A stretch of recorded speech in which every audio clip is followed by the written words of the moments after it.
I want to talk about Islam for a moment because I think we are wise to be concerned about it.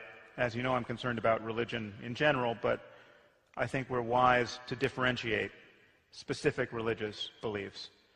And we are, I think, quite encumbered by political correctness and just frank confusion on this front.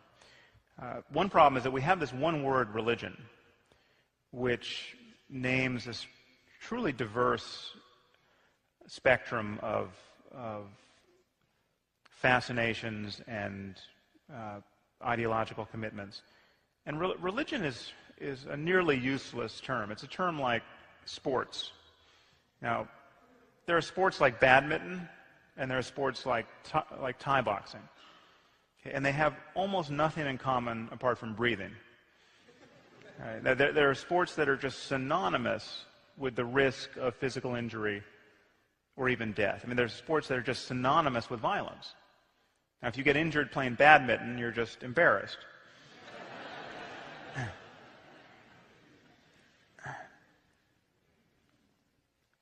We're facing a problem at this moment.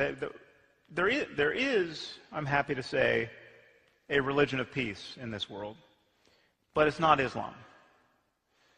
Okay. To call Islam a religion of peace, as we hear ceaselessly reiterated, is completely delusional.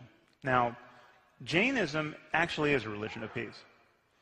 Jainism is the core principle of Jainism is nonviolence. Gandhi got his nonviolence from the Jains. The crazier you get as a Jain, the less we have to worry about you. Yeah, it is. This is. I mean, Jain extremists are actually they are paralyzed by their pacifism. Jain extremists they can't take their eyes off the ground when they walk lest they step on an ant. They filter every sip of water through cheesecloth lest they swallow and thereby kill a bug. I mean, needless to say, they're vegetarian. So the problem, notice, the problem is not religious extremism, okay, because extremism is not a problem if your core beliefs are truly nonviolent. The problem isn't fundamentalism. Which we often hear this said. These are euphemisms. I mean, the only problem with Islamic fundamentalism are the fundamentals of Islam. Now, we have Mullah Omar and Osama bin Laden and Khalid Sheikh Mohammed. These guys agree about the nature of reality and how to live within it. And the problem is they are giving a very plausible version of the faith. Osama bin Laden is not the Reverend Jim Jones of the Muslim world. It would be wonderful if he were, but the problem is he is giving a truly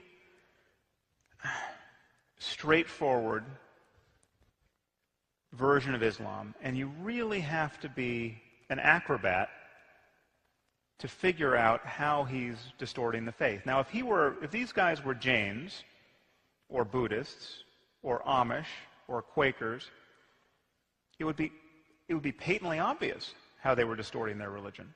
I mean, in fact, their behavior would be unintelligible. Okay? It is not obvious by the light of Islam, and this is just a fact we have to speak honestly about.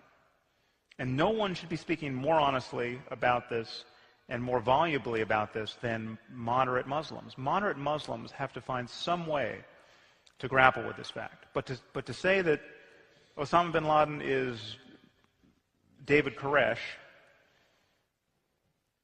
is just a lie, and it's a dangerous lie at this point. Now, I just want to rehearse for you what these core beliefs are and what they entail. The belief is that Muhammad got the Quran directly from the Archangel Gabriel in his cave in the 7th century. And it is the perfect word, therefore, of the creator of the universe. I apologize for the cartoonish nature of this image of Muhammad, but quality images are difficult to come by at the moment.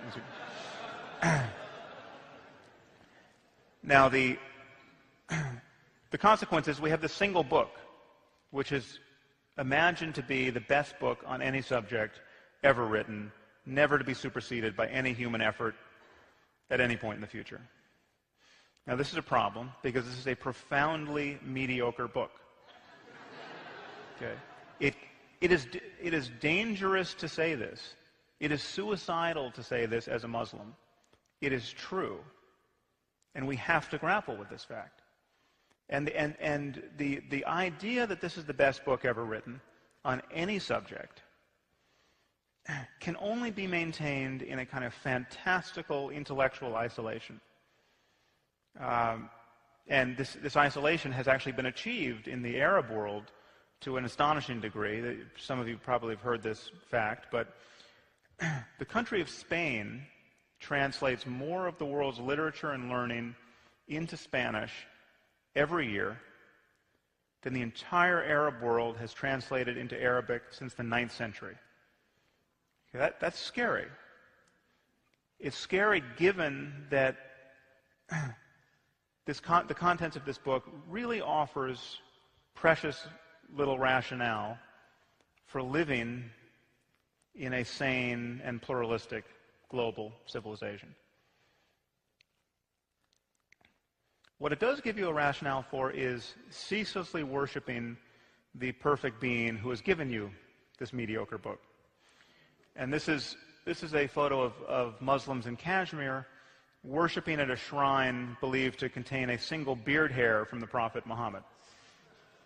Now, in showing you this image, I don't actually mean to denigrate the positive emotions that can be associated with this kind of practice. I mean, I think devotion is a positive emotion that we want in our lives.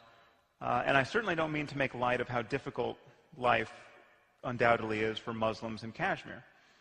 But it seems to me patently obvious, given the challenges that they face and that we all face in creating a world worth living in, these people have something more important to do than worship the beard hair of a man who may well have been a schizophrenic.